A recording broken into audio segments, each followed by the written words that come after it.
আমাদের নজর সাধারণত ইএমআই এর দিকেই থাকে, তবে অনেক সময় আমরা লুকোনো বা হিডেন চার্জ উপেক্ষা করে ফেলি। এই চার্জ সম্পর্কে তথ্য সবসময় পাওয়া যায়। কিছু ব্যাংকের আলাদা চার্জ থাকে। বিভিন্ন চার্জ খুঁজে বের করলে তা আপনাকে আর্থিক বোঝা এড়াতে সাহায্য করতে পারে। এই প্রতিবেদনে আমরা সেই সম্পর্কে বিস্তারিত জানাবো। চলুন শুরু করা যাক প্রসেসিং ফি দিয়ে। ঋণ মঞ্জুর করার আগে ব্যাংক বিভিন্ন প্যারামিটারে আপনার ঋণের আবেদন মূল্যায়ন করে, যার মধ্যে রয়েছে কেওয়াইসি ভেরিফিকেশন, আর্থিক মূল্যায়ন, চাকরি এবং অ্যাড্রেস ভেরিফিকেশন। ব্যাংক গ্রাহক সম্পর্কে এই ধরনের তথ্য সংগ্রহের খরচ মেটাতে প্রসেসিং ফি ব্যবহার করে। প্রসেসিং ফি এর মাধ্যমে ব্যাংক এই মূল্যায়ন প্রক্রিয়ার সময় যে খরচ হয় তা রিকভার করে।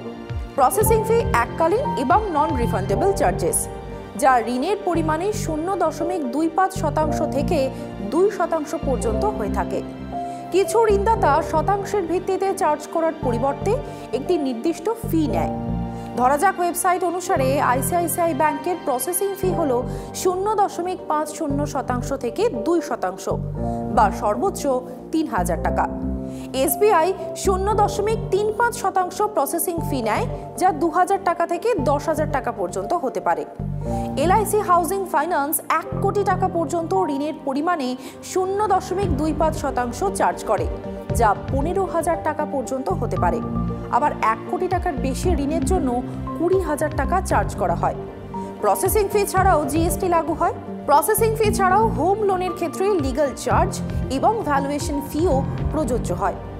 লিগ্যাল ফি সম্পত্তির নথির লিগ্যাল ভেরিফিকেশনের খরচকেও কভার করে। এটি সম্পত্তির লিগ্যাল এক্সামিনেশনের সময় ধার্য করা হয়। এটি থেকে বোঝা যায় যে সম্পত্তিটি কোনো আইনি জটিলতায় ফেঁসে আছে কিনা।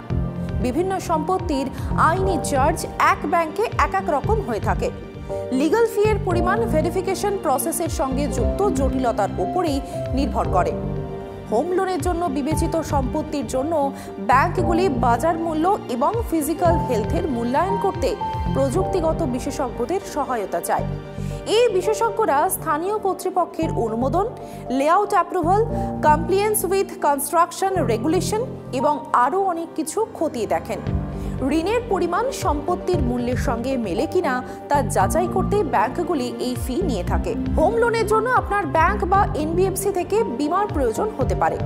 হোম লোন বীমা বা মর্টগেজ প্রোটেকশন ইন্স্যুরেন্স নেওয়া যেতে পারে, যাতে ব্যাংক অপ্রত্যাশিত ঘটনার ক্ষেত্রে ক্ষতিগ্রস্ত না হয়।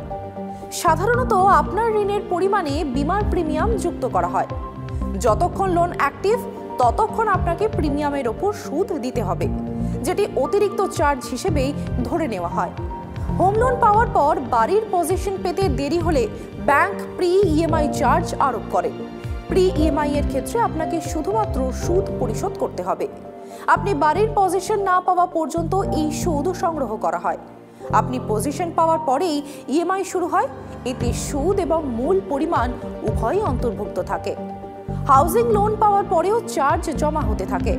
আপনি যদি হোম লোনের জন্য ইএমআই পরিশোধ করতে মিস করেন, তাহলে লেট ফিস বা পেনাল্টি দিতে হবে।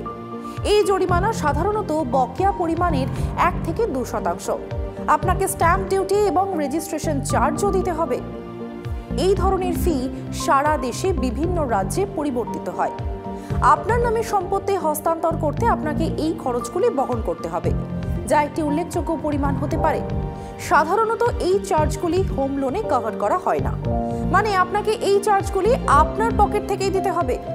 যখনই আপনি আপনার স্বপ্নের বাড়ি কেনার জন্য একটি হোম লোন নেন, মনে রাখবেন, লোন হয়তো একটি, কিন্তু চার্জের সংখ্যা অনেক। আপনাকে আবার এমন অনেক চার্জে জিএসটিও দিতে হতে পারে।